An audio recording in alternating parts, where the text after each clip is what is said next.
My Skinwalker Experience by Anonymous. One rainy night in the middle of May 2003, my friends and I were hanging out at around 9 p.m. We're from the Navajo tribe. We were getting water for our livestock in Sunrise, Arizona. We were having a good time. Tony was driving, I was in the passenger seat, and John and Cody were sitting in the back. We were telling jokes and cracking each other up.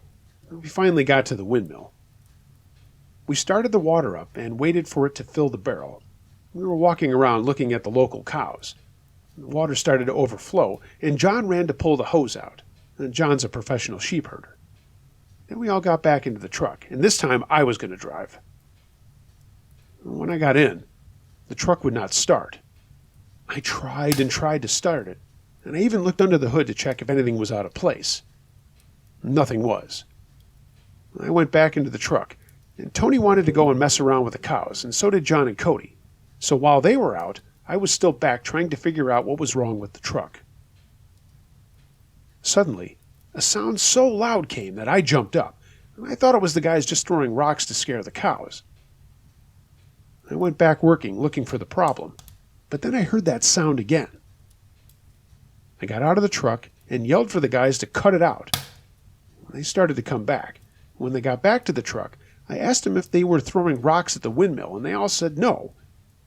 I kind of got the chills. Then they went back to where the cows were, and Tony stayed with me. Then I heard the sound again, and this time it was a harder hit. Tony yelled to our friends and told them to cut it out, but they didn't answer. Usually they would yell at him, "Juye," a calm-down joke in Navajo language. He called out for them once more, but no one yelled back, and we both got worried. So we started walking out into the dark looking for them. We called out their names, but none of them answered. We had no flashlights, and the only light we had was the moonlight, which kept coming in and out of the clouds. We could barely see where we were going. After about 10 minutes, we finally found them. They were on the ground, almost shivering, and their eyes were wide open. Tony and I thought about the worst that could happen. We've heard stories about skinwalkers or yanaglushi. We've experienced encounters before, but not like this, or at least not out here, out in the middle of nowhere. We knew what we had to do, but we didn't know if there was only one or a few of those things out there. Then we heard some scrambling noises in the bushes nearby. Tony and I got scared. Then we heard it again, off to our right, then to our left, then in front of us, then behind us. All of this happened in about 3 seconds. The chills raced up our backs. I knew Tony always had some Navajo mountain tobacco or blessing cedar to protect us from skinwalkers, but at this time, he didn't have either of them. So Tony and I made a run back to the truck with the half-dead bodies of Cody and John, and we heard the footsteps of something running after us. We made it back to the truck, and we all got in, and then everything went silent. Then the witchcraft that the skinwalkers had put on Cody and John wore off. But all of a sudden, some sickly-looking coyotes jumped onto the hood of the truck. There were 3 creatures that had the body of a coyote, but a little more human-like features. They were walking on 4 legs, or just their back 2 legs. They could do either. They had eyes that were crystal, blood, and red. They had the smell of dead animals. The smell was so unbearable, we all fell back into our seats and started to scream like little girls. These things started to sing or chant. We knew they were speaking in Navajo, but we were so terrified we couldn't tell what they were saying. Some tall, long-haired, furry black creature with crystal-like eyes was just outside Tony's window, breathing heavily with the ugliest face we had ever seen. Tony looked at it and jumped back so fast and powerful he almost knocked Cody out. The creature blew something like powder through the window and onto us. We all started to slow our breathing and calm down, and after seconds it was quiet. We started to knock out, one by one. Next thing we knew, we woke up the next day, face down, ass up in Tony's bedroom. We never found out what happened to those skinwalkers. We had a series of ceremonies there to protect us from the sickness that the skinwalkers had placed on us. The medicine man that came told us that the people who did this to us were after us because of jealousy. They were jealous of us because of all the things we had and all the accomplishments that we had made. So we decided to turn their power around back on them, and it was supposed to get back at them with the witchcraft that they had laced on us. Before all these ceremonies, Tony's mom said that we had gotten back to his house, and that she said that he had gotten up at about 1:30 in the morning, got a glass of water, and went into his room. She poked in and said that we were so quiet she thought we were sleeping. And up to today, we still hang out with each other. We still go out to that windmill to get water to take care of the livestock, but we will never forget what happened that night. But we always still say to each other, Zouye.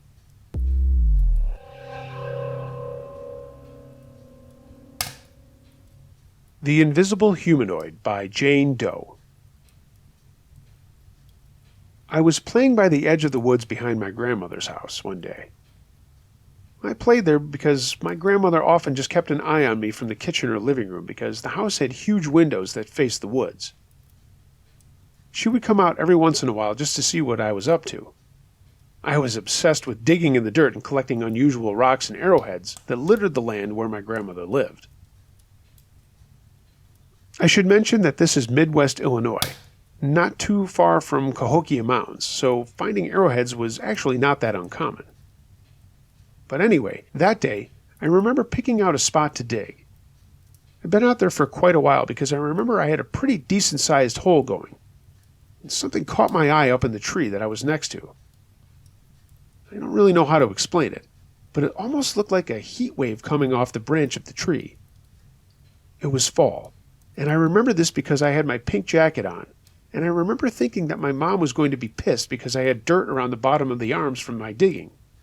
And I also remember there being a lot of leaves on the ground. I was staring at this heat wave thing and realized it was a human shape. So there I was, 5 years old, and wondering why the hell there's an invisible man up in the tree looking at me. I remember feeling scared but not sure what to do. And then this thing started moving and making a faint clicking sound. That's about the time I decided I was not supposed to be seeing this, and I hightailed it back to the house. My grandmother saw that I was pretty shaken, and I remember telling her that I had just seen an angel. In my 5-year-old mind, I didn't know what else that could have been. I'd never heard of aliens or ghosts or monsters, so to me, it had to be an angel, because that's all my little mind could think of. When I was older, one night, I was up doing laundry late and was doing stuff after the kids went to bed. I decided to take a smoke break before I went to sleep myself, and I was back out on the porch, and I started hearing that faint clicking sound. I immediately looked to the ditch because I had seen a groundhog out there a few days before and thought maybe he was out there again. The yard was faintly lit from the outside light that is by our kids' playground that's to the right of my back porch. I didn't turn on my porch light. I don't normally. I was just going to go out for a quick smoke. I didn't see any groundhogs or movement from the ditch, so I just went back to smoking my cigarette and thinking. That faint clicking sound kept happening, and a slight shift of movement made me look up into the tree to the left of my porch. And it was there. The same invisible thing I had seen when I was 5. It was like a distortion in a humanoid shape. It was crouched down on the branch with an arm out holding onto the tree trunk. I couldn't believe it. I was like, is this happening? Has this thing come back to kill me from seeing it all those years ago? All I could think about was my kids in the apartment sleeping, so I ran back inside, slammed and locked the door. I ran into my kids' room and made sure that all the windows were locked. Then I just turned on all the lights in the living room and stared out the blinds at the tree, trying to catch another glimpse of it. I sat there for about a good 10 minutes and couldn't see anything, and I started to think that maybe I was just tired. My mind was playing tricks on me. Just as I was finally taking myself down, my neighbor's dog came running across the yard and started barking at the tree, the same branch that I had seen this thing. That pretty much freaked me out because that dog was not a barker. I actually never heard him bark at anything, even at the groundhog that had been hanging out in the ditch. But his barking went on for a few minutes, until I heard the neighbor lady who owns the dog calling back inside. It took her a minute, but the dog reluctantly turned back to go home, stopping every few feet to look back at the branch of that tree until he was out of my sight. I didn't go back to sleep that night. I've never seen anything like that again.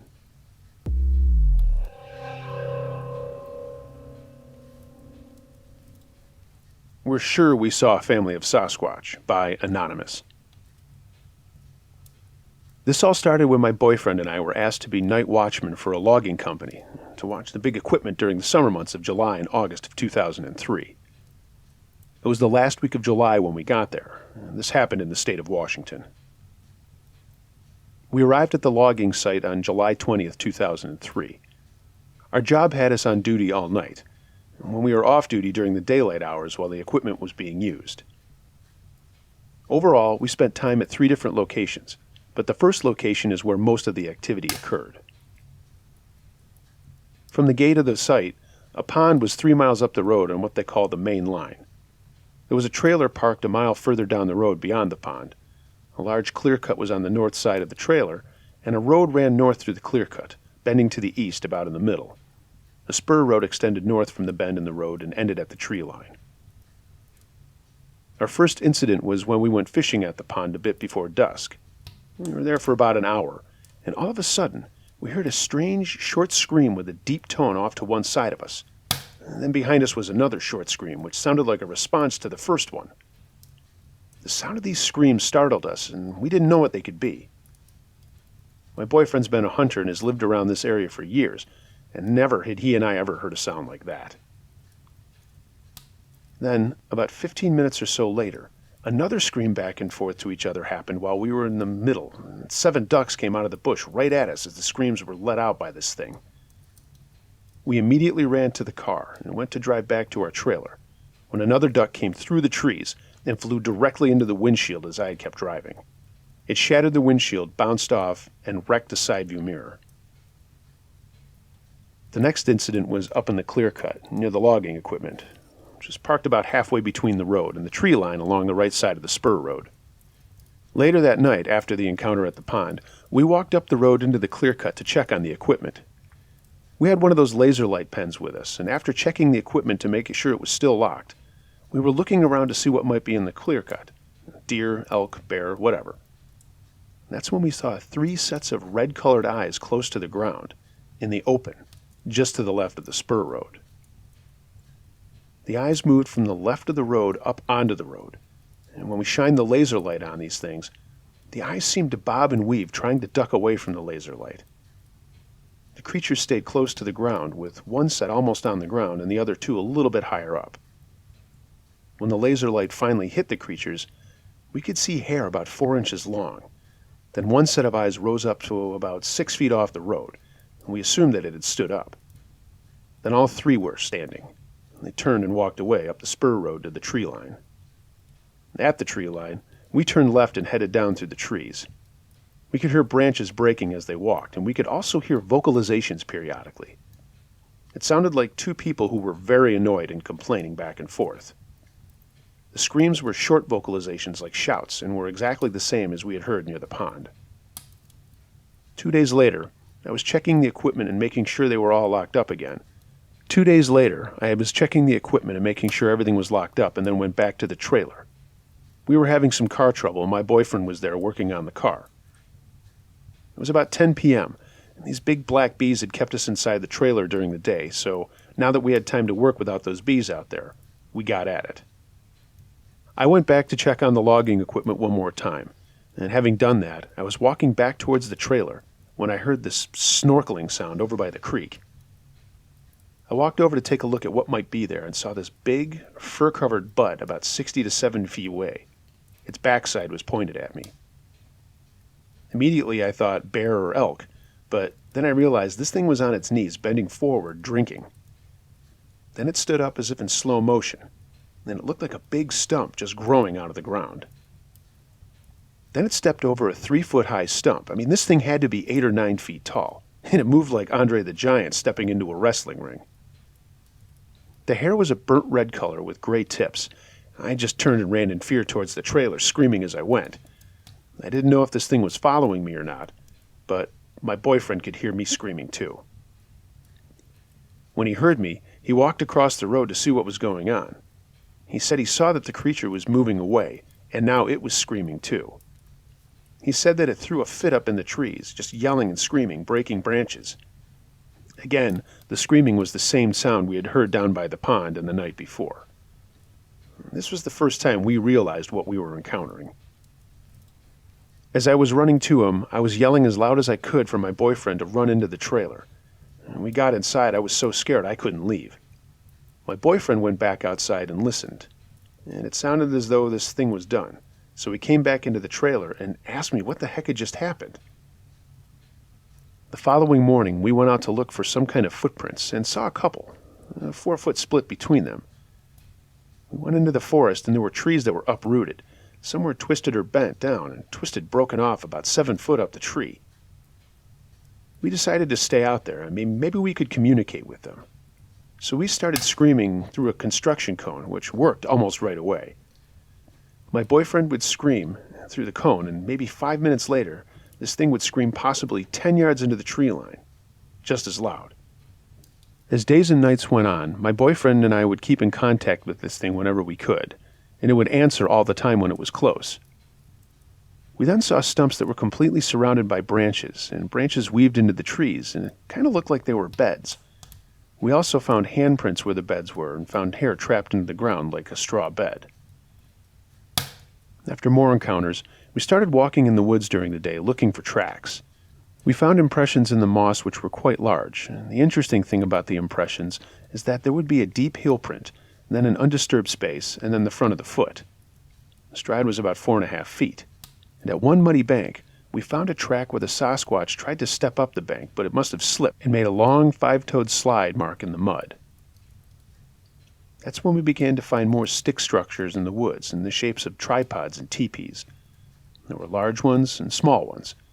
The interesting thing is that the structures were made with the tips of the poles inserted into the ground and the root end up into the air.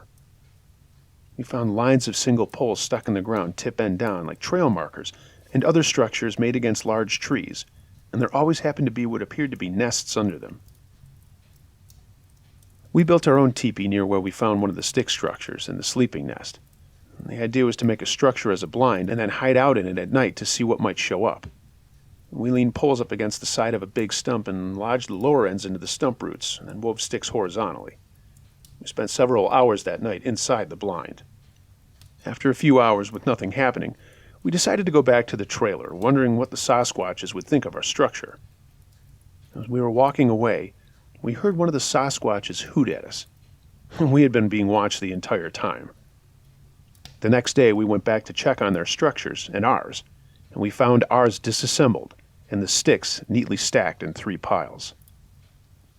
This interaction continued intermittently until the end of August.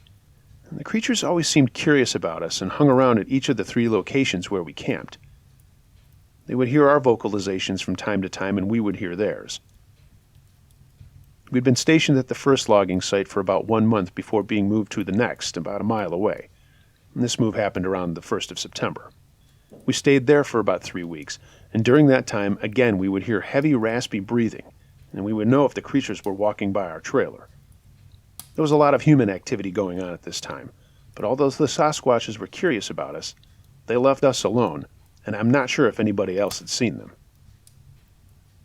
We stayed at our last site for 2 weeks. We explored the woods around that area and found the same structures in the woods, foot impressions, and the beds. The 3rd week of September, we told the logging crew boss about what we had been seeing and experiencing. He wasn't surprised, but all he said was, "Don't tell anybody." He said that they were afraid that if it was proven that there really were Sasquatch out in the woods, they would be closed to logging. The next day, we were fired. We were told that our services were no longer required, and it was supposed to have been a 6-month job. 3 days later, while we were in town, the logging company pulled our trailer out of the woods and just left it by the highway. That's how serious they were about getting us out of there. I am sure to this day what we were experiencing was Sasquatch.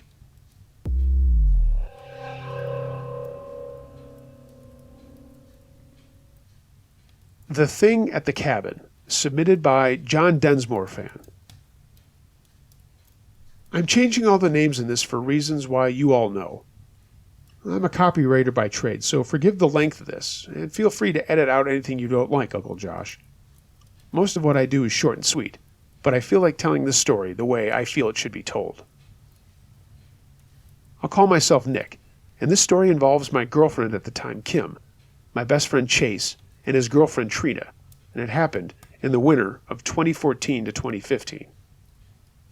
Kim and I had come home from college, and we went to the same school, and we got together with Chase and Trina, who went to a school in our hometown.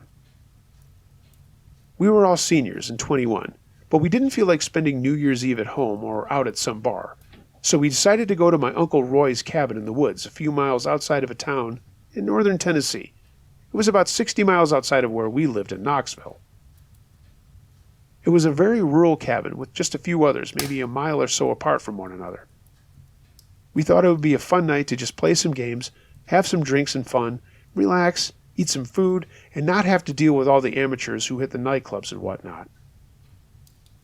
My uncle mainly used it for hunting, but it had all the decent amenities like a fridge, a stove, and running water. We just had to turn on the propane, and we'd be in business. We planned on going on the 30th and staying until the 2nd, a few days of good fun and friends. Chase and I drove up on the morning of the 29th to make sure that there was plenty of wood for the wood stove, and make sure the propane was only used to heat the water and run the gas stove. We also wanted to stock the fridge and get everything else set up, so when we brought the gals, it would just be an easy load-in. We brought 2 coolers of supplies the girls wanted as far as the food. We could have just gotten by eating steaks and chips and stuff, but, they're girls. They wanted to get all fancy with hors d'oeuvres. We also brought some axes and a saw to prep the wood pile, and I'll admit a few extra brews for the efforts of our day. It took about an hour to get there, and we immediately turned on the propane, let the fridge start to get cold, and we turned on the water and made sure the faucets were running and the toilet flushed, and then we got to work on the wood pile.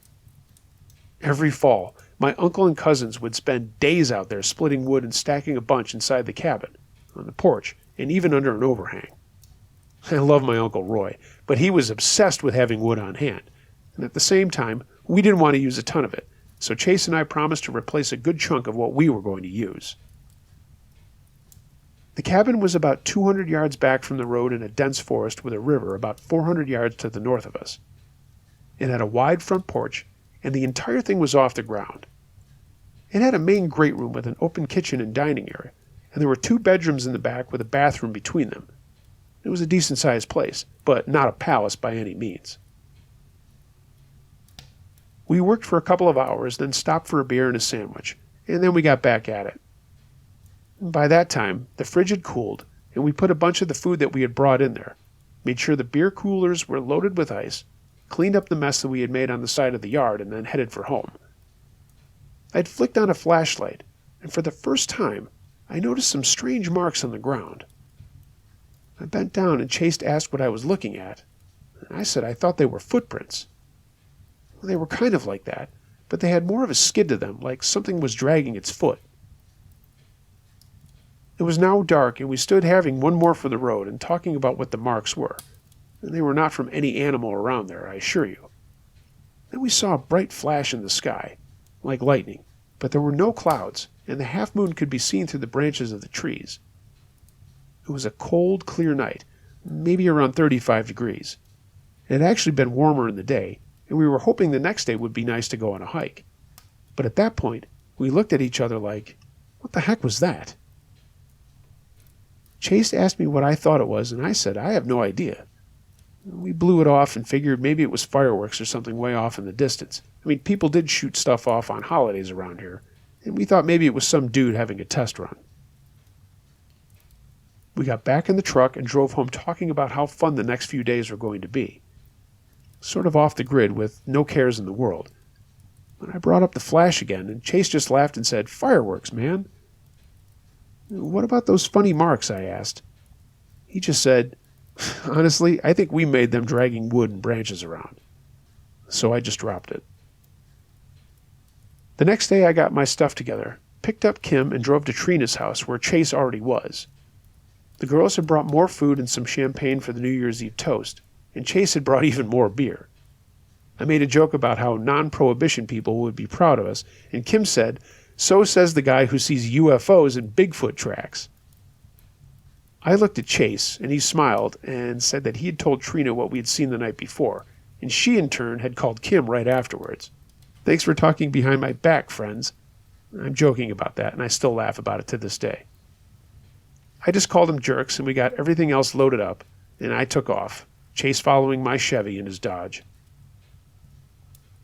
Kim asked me more about what had happened the day before, and I just told her all about the stuff that we had gotten prepped for, and she said, "No, the stuff Trina told me you two saw."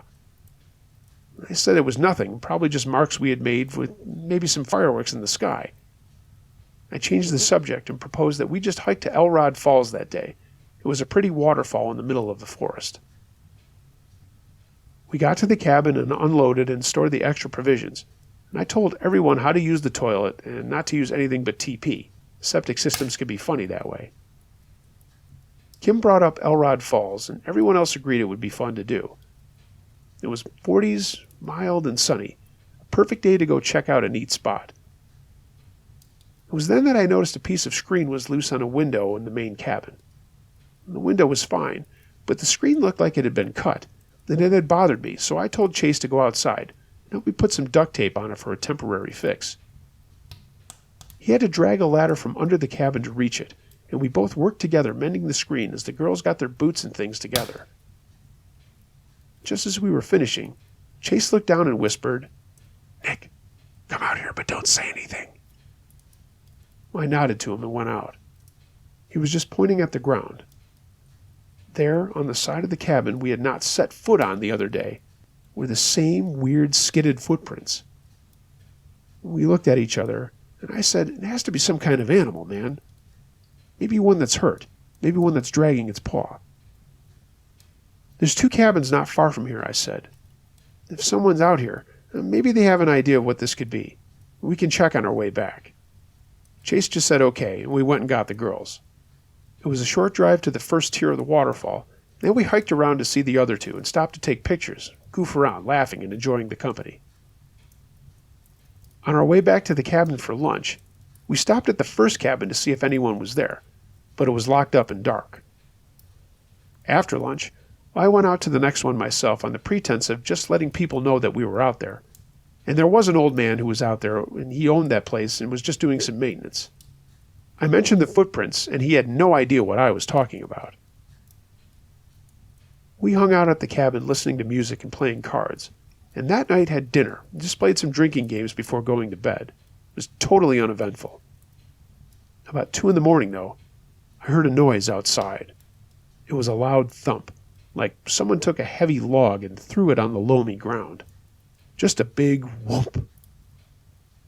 I'd been lying awake next to Kim, and I heard it as clear as day. But at the same time, I figured it was just a dead tree or a log that fell over. That happens. About 20 minutes later, though, I heard sticks and pine needles crunching outside the cabin. It sounded like footsteps, but I couldn't tell. Deer, I thought. But I just laid there listening, and I thought I heard the sound of something moving up the steps of the porch. I didn't know what to do. We didn't have any guns or anything. I had a Swiss Army knife and an axe. That was it. If some nut job or something was trying to get inside, that's all the defense I had. I listened more, and I heard soft steps on the porch. It sounded like something was trying to be quiet on purpose, so even though I was scared, I quietly got up and moved out into the main part of the cabin without waking up Kim. I stepped softly over to a window where I could see a portion of the porch, and there was nothing out there, and I finally exhaled. But before I could turn back to go to bed, a dark shape moved into my view, and I watched as this thing walked to the edge of the porch steps and then jumped off onto the gravel at the bottom. It never looked at me, never turned around. It just got up from its crouch and started walking towards our vehicles. When it got to my truck, it put its hands on the hood, and I saw that it was a little shorter than the roof of the cab, so maybe it was 5'10" or 5'11", about my size. It was dark, but I could see it looked shaggy. It walked around my truck, trying the door handles, and then went over to Chase's and did the same thing, and thankfully we had locked them. Then, this thing, or whatever it was, looked over to its right and paused for a moment before taking off like a bat out of hell into the forest. I could hear it running around the side of the cabin off a ways, and I could tell it was headed towards the river. I didn't know what to do. I didn't want to wake everyone up and get them freaked out. I had no idea what I had just seen. Was it a guy? Was it a monster? I had no idea. I picked up my phone that had been charging and saw that the time was a little after what I had already said. I also looked at the service bars. Just one hash. Cell service was not a thing out here. I was wide awake and just grabbed a beer. I made a bunch of notes what had just happened on my phone, and then sat in the dark thinking about what was happening. I put my headphones on, listened to a podcast, and started to chop up stuff for breakfast omelets. Around 6:30, Kim came out, and we had a quick makeout session, but I decided not to tell anybody else about what had gone on in the night, lest alone her. I didn't think we were in danger at that point, and I didn't want to ruin the fun that we were going to have out there. Everyone finally woke up. We had coffee and breakfast, and Chase and Trina were going to go for a jog. Perfect, I thought. Time for some privacy with my girlfriend. When the other two got back and showered, I suggested Kim and I go for a hike to the river, and whispered we should reciprocate the favor to them, and she giggled. I did have an ulterior motive for going to the river. I wanted to see if there was any evidence to what I had seen the night before. We walked and talked about our plans for after college, and we both wanted to save up some money. She wanted to go to grad school at the U of T, and I wanted to get right into the workforce. We planned on getting an apartment and living together, so our conversation was light and optimistic. When we reached the river, I have to tell you, the trees go right up to it, and there's only a little bit of shoreline. So we just walked along the trees, and I noticed that someone had set lines up for fishing in one of the trees. I pulled on one of them, but there was nothing on the other end. And then I looked down, and my heart started racing. There were the same footprints on the ground that I had seen around the cabin. I didn't say anything, I just looked around. And a little ways into the tree, I saw it. A tent. I told Kim I needed to take a pee and that I'd be right back. I didn't want her to come with me for what I was going to go check out. I got to the tent pretty fast and saw a little camp had been set up. The tent was an old canvas monster, and there was a fire ring outside, and lots of ripped up and dirty clothes and garbage in a pile off to the side. Those weird skitty footprints were all around, but I was not up to looking into the tent. I figured this camp was nearly directly behind the cabin I had stopped by at the day before, and I suddenly got that feeling that I was being watched. The hair stood up on my neck, and I turned and practically ran back to Kim. She asked what was wrong, and I said, let's just go back to the cabin. I was hungry, and I wanted a beer. We got back, and I decided to level with all three of them. I told them what I had seen, and I asked if they wanted to go home. Nobody did. No one thought we were any real danger, and if this thing or person or whatever had wanted to harm us, it could easily have done it the night before. I still thought we should let the authorities know there was a weird camp out in the woods, but Chase pointed out that maybe whoever it was had permission to be out there, and maybe he was just wondering who we were and what we were doing out there. Well, like a moron, I let it be. We just pushed on with our party plans and started getting our food and things ready for New Year's Eve. Chase and I built a fire outside in the fire ring my uncle had built. We broiled some steaks and cooked some lobster tails. The girls were inside busy making appetizers, and the beer and wine was flowing by early evening. At this point, we had really forgotten all about the weirdness of the tent, and maybe whoever was out there. Chase and I got our food done, put the fire out, and had everything warming in a cast-iron Dutch oven on the wood stove inside. We had music playing, we were all dancing around and laughing. Even with what was about to happen, I still say to this day that that was one of the best nights of partying I ever had. We ate dinner, played a heated game of Clue, and were knocking back quality IPAs and wine. The night grew on, and we did our own mini ball drop countdown, and then cheered in the new year with some champagne the girls had brought. Things started to settle down, and we were now all just kind of hanging out in front of the wood stove, talking and sipping our beverages. That's when the thump came from underneath us. Then we heard a loud follow. I turned the music off, and we all listened and looked at each other with wide eyes. Kim whispered, "Is that the thing?" I just shrugged, but I got up and went to the window. Though the cabin floor was insulated, we could hear something scrambling beneath us. Suddenly, on the far side of the cabin from me, came this howling, this screaming and pounding on the cabin wall, and it made all of us jump. Chase ran over to a window, and he said he saw nothing. Seconds later, there were heavy footsteps on the porch, and the door handle began shaking wildly. There was more muffled yelling and pounding on the door. It sounded like wailing, really, like a horse crying. I just yelled out, "Get the hell out of here! We're armed! Get out!" The sound stopped. I put my ear up to the door, and I could hear heavy breathing, and I yelled again. This thing, or whatever it was, turned, and I heard it jump off the porch just like the night before. All was quiet, and the girls were getting upset, especially when the yelling from behind the cabin started and just wouldn't stop. I mean, I swear, it must have been straight 5 minutes of this yelling. Chase looked at me and said, "What do we do?" And I said, "I'm going to go for my truck to get help. You stay here with the girls and keep the door locked." I was scared out of my wits, but this was beyond something we were prepared to mess with. I mean, what was I going to do? Go out and throw an axe at it? The girls both said, "No, don't do that," but I replied, "Look, this guy or whatever it is isn't going away." Without another word, I just grabbed the keys we had all thrown into a wooden bowl on an end table and made for the door. Chase was right behind me. This thing was still screaming behind the cabin, and I knew it was now or never. "Dude, lock it behind me," I said, and I ran out onto the porch, jumped off just like this thing had, and booked it to my truck. 2 steps away, I could see both front tires were flat. My heart dropped at the same time as it raced, and I looked back to see all 3 of my friends standing at the window. I then realized I had grabbed both sets of keys and ran around to Chase's Dodge. His tires were fine. I unlocked it, jumped in, and immediately the lights came on, flooding the entire front of the cabin with light. From around the cabin came this hairy thing running right at me. I froze for a second and then jammed it into reverse and hit the gas. The drive back to the road was fairly wide, but I kept looking from the rear to the front, seeing this thing chasing after me. But I got back onto the road, turned, and I floored it.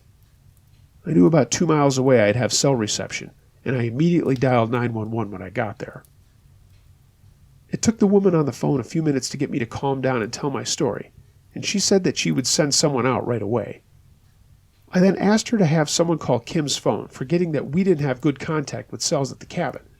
I was crying at this point, worrying about the girl I wanted to marry, my best friend, and his girlfriend. I told the dispatcher where I was, and she said to stay where I was, and the sheriffs would follow me back to the cabin. It was only about 15 minutes, but it seemed like forever when I saw them coming in my rearview mirror. I had turned around so they could follow me, but before I could take off, a sheriff came up to my door, got a quick description of what was going on and what this thing or guy looked like, and he said, "Okay, we're going to follow you, but when we get to the cabin, don't get out of your truck." So the 2 cars followed me back as fast as I could get there. I pulled in, and they pulled up beside me, and I was relieved to see all 3 of my closest friends still standing at the window. Chase came out onto the porch, and one of the sheriffs yelled at him to get back inside. The 2 sheriffs split up around the cabin and checked around and underneath before coming back and motioning to me to get out of the truck and come up to the cabin. I jumped out. Chase opened the door, and everyone stood inside with the door open. Kim told them that after I had left, this thing or guy had chased me. He had come back and started to try to get in the house again, and even stood at the windows looking in. They all said it was just hairy, like moss. They said it screamed the whole time, and then finally just took off before we got back. Just then, there was a scream from the woods, and the sheriffs ran off the porch, and they took off into the woods. We could see their mag lights bouncing around in the trees. There was a lot of shouting and more screaming, and then silence. The four of us were standing on the porch listening, and shortly we could see 3 figures emerge from the tree line. Flanked by 2 sheriffs was a man who looked crazy in the light of the patrol car lights. They immediately put him in the back seat of one of the cars, and then they both came back to us. One of them had something in his hand. It was the head portion of a ghillie suit. They asked us if any of us were hurt, and we said no, we were just scared. The person they caught out there would not talk, but was clearly upset, and another sheriff pulled in, came over to us, and made us tell him the entire story all over again. I even read the notes from my phone from the night before. After another hour of talking to us, they left asking us to stay out there and come to the county office the next day to fill out more details. None of us wanted to stay, but we agreed. Before leaving, the first sheriff I met said, "Hey, it's okay. I assure you, you're safe." I closed the cabin door. Kim hugged me and then burst into tears. Chase just stood looking at the wood stove, holding Trina's hand. We were all shot. After a while, we calmed down, and I couldn't help but grab a beer as Chase gave every detail of what happened when I ran for help. I did the same with what I had done. It was about 4 a.m, and the girls drifted off on a couch while Chase and I stayed up. We did deep down know it was going to be okay, but we were still full of adrenaline. We just sipped beers until the sun came up, then took showers, and I got some breakfast going. Kim and Trina did the same when they woke up. We all ate quietly before heading off to the sheriff's office to be questioned again. During that time, another sheriff had been sent to locate the tent that I had told him about, and they found a bunch of stuff inside. The guy's ID and more information about him. As scared as we were, we all got even more emotional when we learned the details about this guy.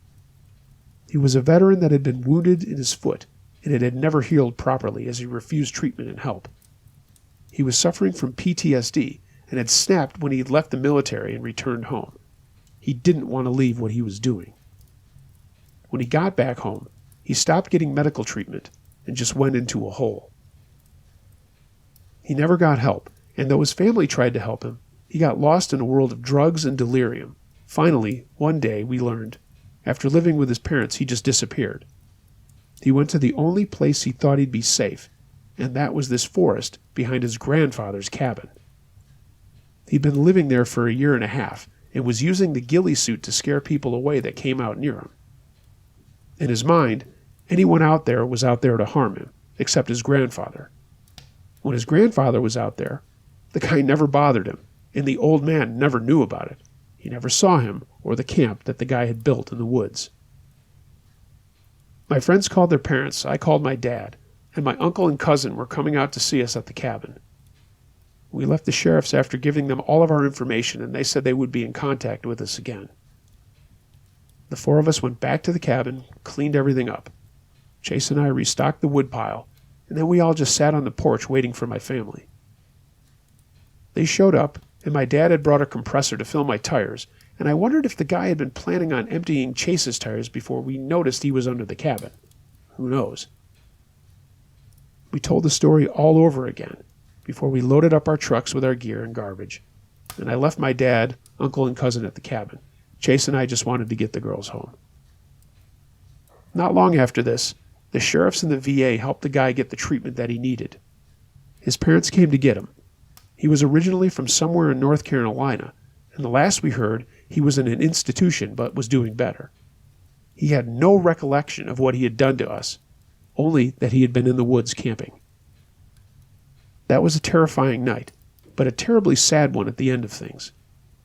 Kim and I are living in Nashville, Tennessee now. Trina and Chase are split up but are still good friends living on either side of the United States. I hope this wasn't too long or not scary enough for your channel. This whole ordeal makes me remember the scariest things in life aren't mythical monsters. They're the monsters our society creates.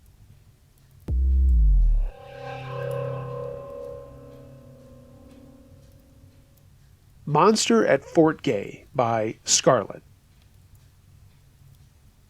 My family and I moved into a new house on a hill on a little back road in the very small town of Fort Gay, West Virginia. Fort Gay sits right on the east side of Kentucky, and the population of my town then was probably just a couple thousand. My family and I had been unpacking after our move, and we had not put the furniture in its rightful places. Everything was still in boxes. Overwhelmed with working all day, I retired around 11 at night. I put my little brother on the couch, and I took his bed since my bed wasn't put together yet. His room faces the front of the house. His window is around 20 to 25 feet or so off the ground. I was looking out the window when I saw it. It stood about 7 feet tall. I had no idea what it was, but I was frozen. I had never been that scared in all my life. All I could do was just lay there and stare at this thing. It was sitting in a tree about 50 feet or so off the ground, about 50 feet from the house across the yard. This entire time felt like an eternity, and I couldn't breathe, couldn't even blink. It had big, red, bright glowing eyes, dead looking into my face. I finally worked up enough courage to close my eyes and put my head under the covers, when all of a sudden, this thing smacked the window. I ran through the house screaming, "There's something outside!" I was crying, tears dripping down my face, and my mom and dad looked at me and said, "What's wrong with you? Looks like you've seen a ghost." They said my face was snow white, and I said, "I don't know what it was, but please, Daddy, don't go outside." I begged and begged him. But he went out, and then he came back in and said there was nothing out there. I kept screaming at him, "Yes, there is, Daddy, yes, there is." When I explained to him what I saw and how I felt, he thought I was crazy. But to this day, I will not go outside by myself at night. And even in the day, sometimes someone has to watch me to my car. I've heard of some pretty crazy things that go on up that road, but I had never expected to experience anything myself. A little later, my husband and I went to the theaters and watched the Mothman prophecies. I was reliving that night all over again. The way they described that feeling when those people saw what was so remarkable, my husband looked over at me and said, "Isn't that what you described to me when we first started dating?" I didn't say a word. After that moment, I knew what I saw. I believe in my heart of hearts, I saw a Mothman. I know it's just a little weird, but I live about 80 miles south of Point Pleasant, West Virginia, where that all took place 37 years ago. It was actually 32 years to the month when I saw it hit my window.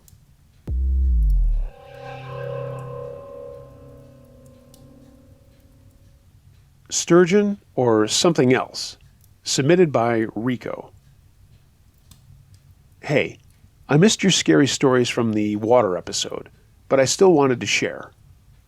I love fishing, even in places that a lot of people won't go. I live in Windsor, Ontario, and I would often hit the Detroit River for fishing. I would never eat anything I caught there, but I did like to go out and just troll up and down the waterway.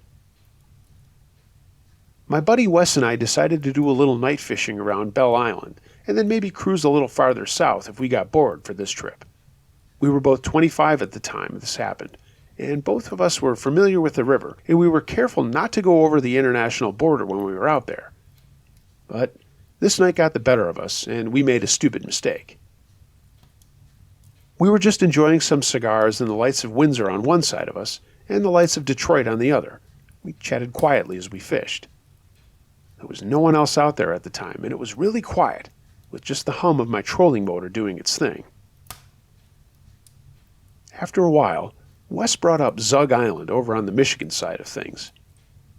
For people in Windsor, we're all too familiar with Zug Island and the huge U.S. steel plant that operates there. From what we knew, it was a pretty fortified place and not the kind of spot you could just pull up to in a boat. It was heavily guarded, and I can see why for a number of reasons. I mean, steel production is dangerous. Who knows what exactly they were making, and let's face it, they were likely polluting the shit out of everything on land and in the water. There was also this thing called the Windsor hum, and while no one can prove where it's coming from, a lot of people believe it's a strange noise that is coming from Zug. Some people even think it was a receptor station for the HAARP project up in Alaska, but that's a little too much conspiracy theory for me. I've never heard the hum, but some of my friends have, and it's just really this low bass sound like you're outside of a dance club. The people who hear it say it gets worse when it rains, but no one can pinpoint what it is or what causes it. And our local government is even involved in trying to figure out what's going on with that. So, anyway, for fun, and this is highly illegal, I decided to turn our boat around and make a run back towards Zug Island. I think it goes without saying that crossing an international border via a waterway without permission is just as illegal as doing it on land if you don't check in with customs immediately. And you have to do the same on a return trip, or the Canadian authorities can detain you. But we were being idiots, and we figured it was night and we'd probably get away with it. As we stayed on the Canadian side of things for a while, I cut my outboard and fired up the troller. We were just cracking jokes quietly and talking about how dangerous this was, but we still went on. We were about halfway from the border and the island when something big hit the boat. I mean, it rocked us pretty good. I didn't want to turn on any lights so as to not arouse suspicions, but a few minutes later, whatever it was in the water came again and bopped us another one. And this time it hit us so hard I almost fell out of my seat. I said screw it, and got out my flashlight to see if I could see anything in the water around us. As I looked over the port side closest to Zug Island, I saw what I thought was a shark heading for the boat. I'm not kidding. This thing was at least 10 feet long. I immediately thought river sturgeon, but I'd never heard about them getting that big. It came right at us again and smashed into the side of the boat, and we could feel it scraping right underneath us as it went under. Wes turned a light on the other side, and we watched as this massive thing made its way farther out into the river. And we decided we'd better leave, too, but not before it came back one last time and smacked into us even harder. I'm sure it was just a sturgeon. I'm not one for all these lake monster stories, but I've never seen a fish like that in fresh water again. Wes and I got back to our side of the river quickly and could not stop talking about it. Could the stuff being dumped around at Zug Island have created such a creature? I can't think of any other explanation for what we saw. I mean, people do catch sturgeon occasionally. Mostly they're about 75 pounds and nowhere near as large as what we saw in the waters off that island. Again, I'm not kidding. This thing was at least 10 or 12 feet long, and it had to have weighed a couple of 100 pounds to make the boat move like it did when it smacked us. Pretty creepy the way that thing was attacking us, like it either didn't want us there or thought we'd make a good meal. I just heard that U.S. Steel is shutting down its operation on Zug Island, and I wonder what environmentalists are going to do and what they're going to find when they go out there to see exactly what the company did to the island and the waterway surrounding it.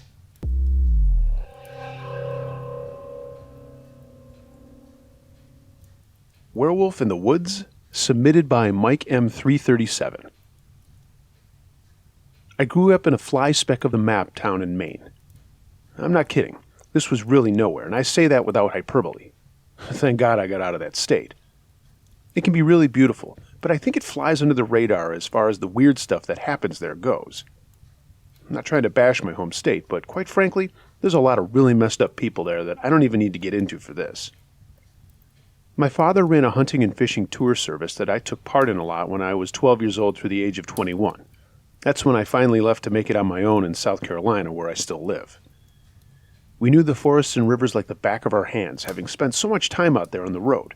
We always needed to make sure that our customers could trust us in any circumstance. Just like in any other place on the face of this earth, the weather can change, conditions can change, anything can change at the drop of a hat. You still have to instill confidence with people when they're paying for a hunt or a fishing trip, no matter how you're feeling. This occurrence happened with my friend Todd on a trip we took on our own for fun. It was a nice fall weekend. We were going to camp out and just relax in the bush and add to a place that we went to a lot. I don't know if a lot of the people listening to this are familiar with bushcraft, but it's something that we loved to do when we had the time to do it. We would go to this specific area and build shelters, take them down, and then rebuild another one over and over. This particular project was something we wanted to keep permanent, so whenever we had the time, we would go out and work on it. I mean, this is real bushcraft stuff. We would only bring a folding saw, an axe, a hatchet, and of course the essentials we would need for food, like cast iron pots and that sort of thing. Not super primitive, but certainly not like modern camping. We took a fire road in Todd's Jeep to a heavily forested area near Upper Shin Pond. The camp we were working on already had a large lean-to built, and around the front of it, about 15 feet away from the sleeping area, was a fence. There was enough room in the lean-to for about 4 people to sleep, and if you were looking in the area looking out, we had some heavy logs for sitting, a fire pit, and a number of things we built to cook with. On this trip, we wanted to build up a wall on a prevailing wind side to further bolster the shelter from the elements. We also wanted to fortify the roof of the lean-to with sod, so that would be very insulated when the snow came down. We were planning on being out there that winter for a hunting trip, and we were only going to be there for that Friday afternoon through Saturday night and then have to head home on Sunday morning. We were hoping to get a lot of work done. When we got there, we immediately took our packs off and got our sleeping bags situated and then just got to work. Part of responsible bushcraft means finding dead trees and cutting down anything as live as missing the point, and that could be detrimental to the environment. So a lot of time when we first got there was identifying what wood we could use, felling the trees, cutting them up, and then having to haul them back to the camp where then we could work on them.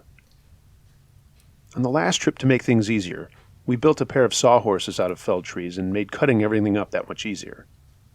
While I was working on 3 or 4 trees we had dragged back, Todd was going out to find more things to cut up for our fire.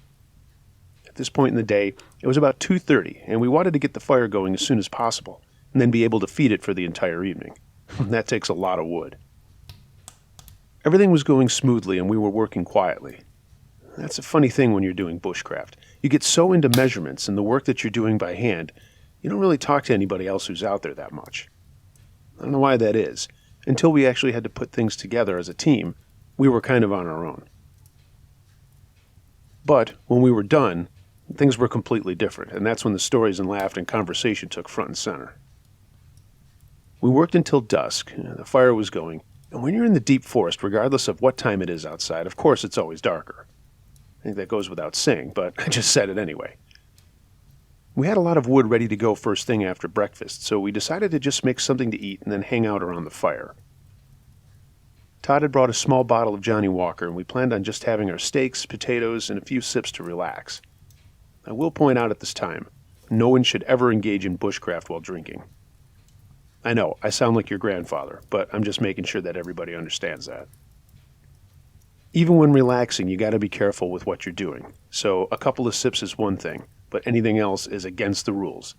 Something my father instilled in me as a young boy when one of his friends got into a severe accident because he was swilling beer while cutting up wood.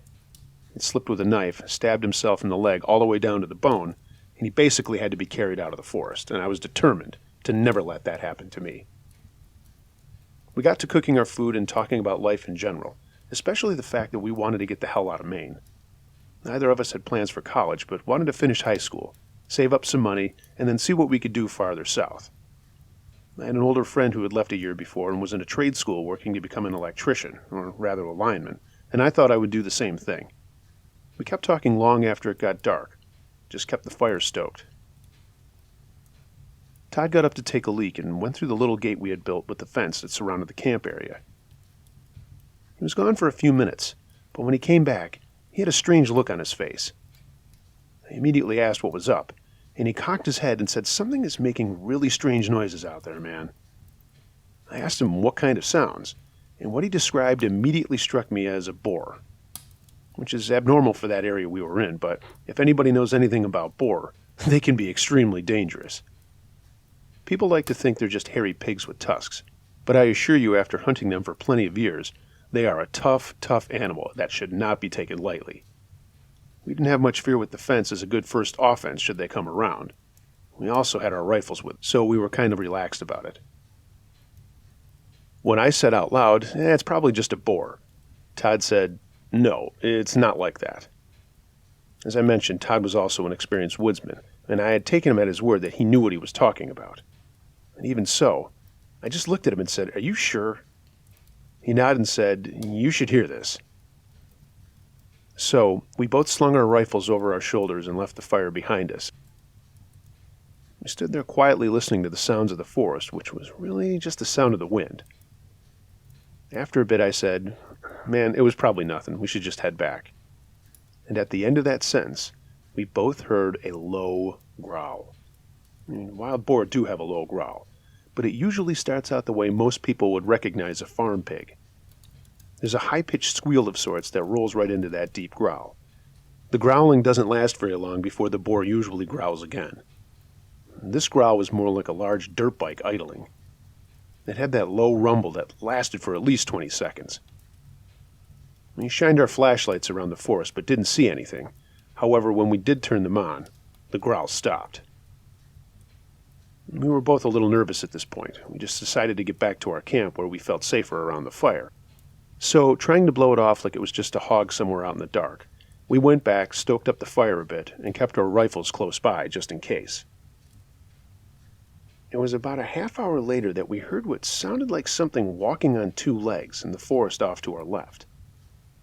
Without saying anything to each other, we both shot glances in that direction, but we couldn't see anything in the dark.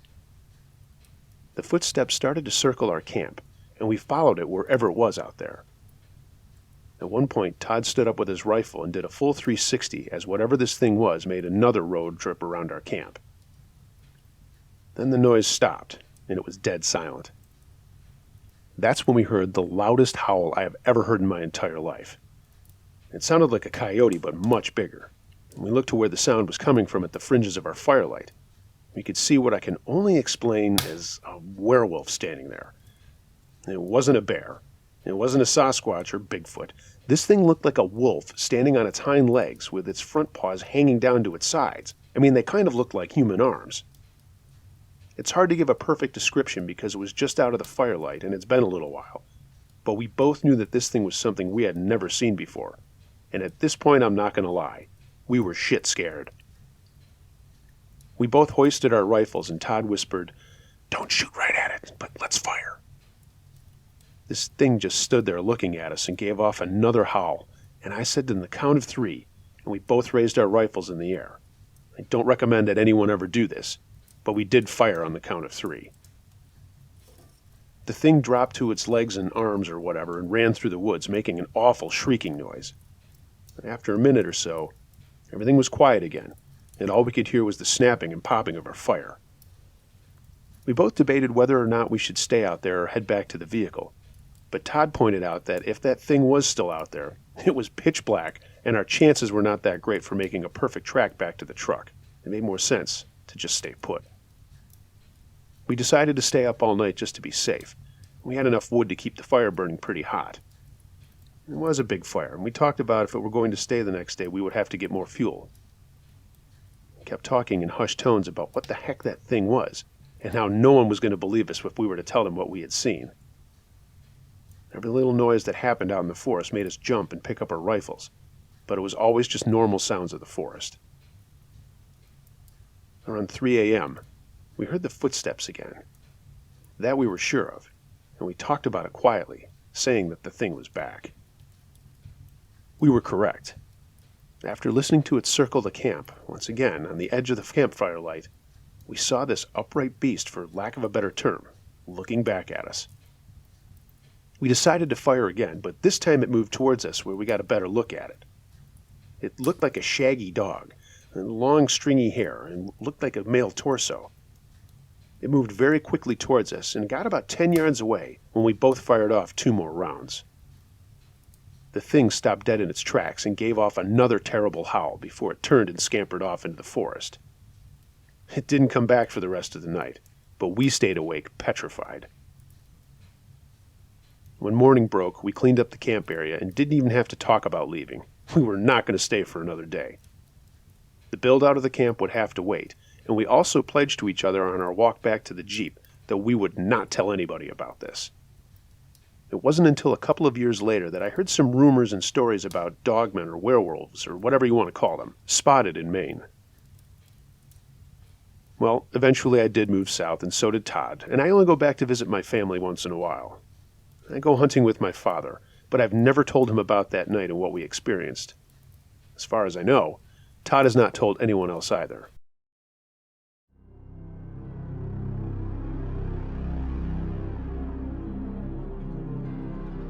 Hey gang, thanks for listening. I hope you enjoyed this episode of Uncle Josh's True Scary Stories. Sorry about the wait. I know it took me a little bit longer to get back up on my feet, but last week I was still healing up and my wife was home from work and we just enjoyed a lot of time with our daughter. If you've got a true scary story you'd like to have narrated on my channel, email Uncle Josh, truescarystories@gmail.com. I read them all. Thanks for everybody who continues to support the channel and submit your stories. I love reading those the most, and I've got plenty in the kitty for more episodes to come.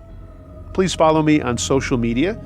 All the links to that are in the description below. And if you'd like to take it a step further and support me on Patreon, there's a link to that as well. Until next time, everyone, be excellent to each other. And remember, be wary of things that go bump in the night. It could be anything.